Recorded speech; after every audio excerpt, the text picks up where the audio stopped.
भगवान अपने भक्तों की रक्षा के लिए सदा तत्पर रहते हैं, चाहे इसके लिए भगवान को स्वयं भगवान से ही युद्ध क्यों ना करना पड़े।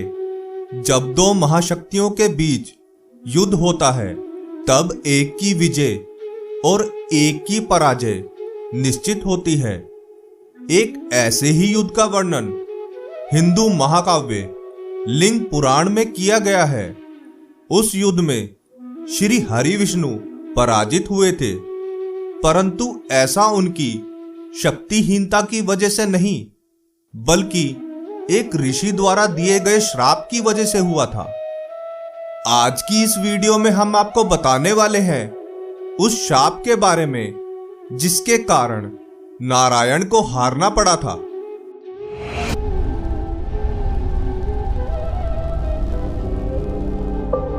प्रणाम मित्रों, ज्ञान और वैराग्य चैनल में आपका बहुत स्वागत है।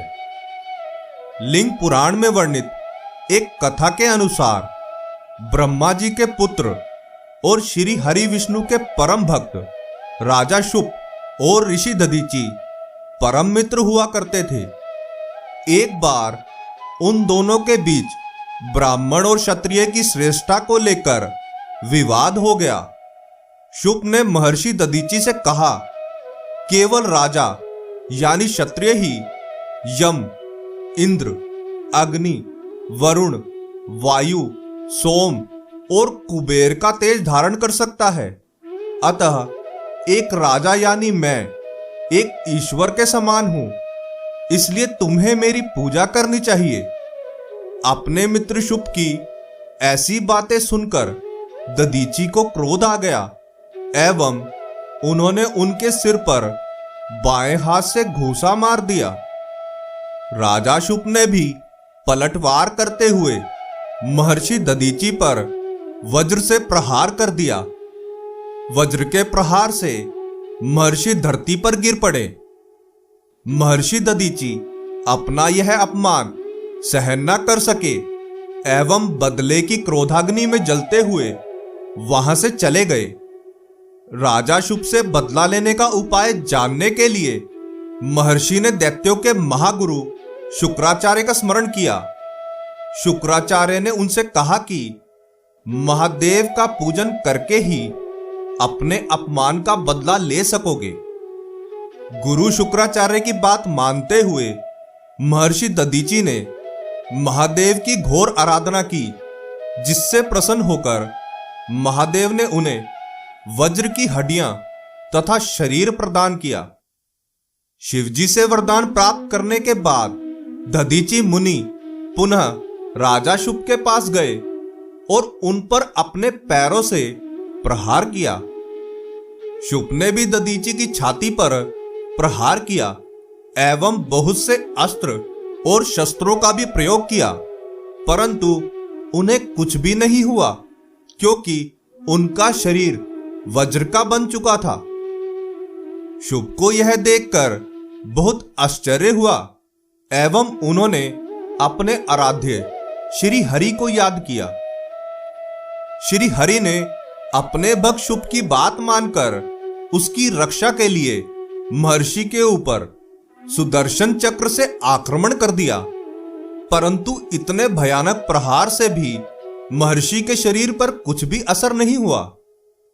यह देखकर श्री हरि विष्णु समझ गए कि शिव भक्त दधीची को हराना नामुमकिन है, परंतु फिर भी वह अपने भक्त शुभ के लिए युद्ध करते रहे।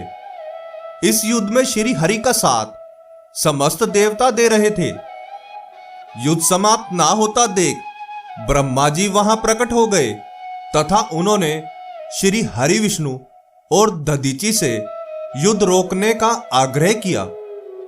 श्री हरि ने उनकी बात मानते हुए युद्ध समाप्त कर दिया। अतः शुभ भी अपनी गलती स्वीकार करते हुए महर्षि से क्षमा याचना करने लगे, परंतु दधीची अत्यंत क्रोधित थे, जिस वजह से उन्होंने भगवान विष्णु तथा समस्त देवताओं को श्राप दिया कि वो सभी राजा दक्ष के यज्ञ में रुद्र के क्रोध में भस्म हो जाएंगे। महर्षि श्राप देकर वहां से अपने आश्रम लौट गए। प्रजापति दक्ष बहुत धनी और ज्ञानी राजा था। उनकी पुत्री सती का विवाह शिवजी से हुआ था।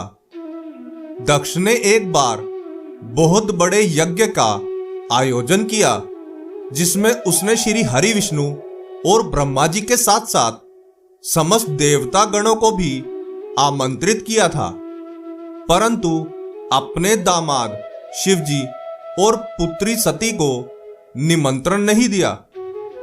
यज्ञ की सूचना मिलते ही सती बिना निमंत्रण के ही अपने पिता के यहां चली गई। वहां उन्होंने देखा कि उनके पिता उनके पति का अपमान कर रहे हैं। अपने पति शिवजी के अपमान से दुखी होकर उन्होंने वही हवन कुंड में अपने प्राण त्याग दिए। अपनी पत्नी सती की मृत्यु से अत्यंत दुखी और क्रोधित होकर शिवजी ने अपनी जटाओं से वीरभद्र को उत्पन्न करके उसे राजा दक्ष का वध करने के लिए भेज दिया। राजा दक्ष की रक्षा करने के लिए समस्त देवता आ गए एवं वीरभद्र से युद्ध करने लगे, परंतु महर्षि दधीचि के श्राप के कारण वो सभी वीरभद्र से पराजित हो गए। सभी देवताओं के पराजित होने के पश्चात श्री हरि विष्णु भी वीरभद्र से युद्ध करने लगे, परंतु वो भी वीरभद्र से पराजित हो गए, क्योंकि महर्षि दधीचि ने उन्हें भी श्राप दिया था। श्री हरि विष्णु और समस्त देवताओं को पराजित करने के पश्चात वीरभद्र ने प्रजापति दक्ष का सिर धड़ से अलग करके उसका वध कर दिया। श्री हरि ने अपनी यह पराजय स्वीकार कर ली। आशा करते हैं कि हमारी प्रस्तुति आपको काफी पसंद आई होगी। आपसे अनुरोध है कि आप इस वीडियो को ज्यादा से ज्यादा लोगों तक पहुंचाने के लिए लाइक, शेयर और सब्सक्राइब करें। धन्यवाद।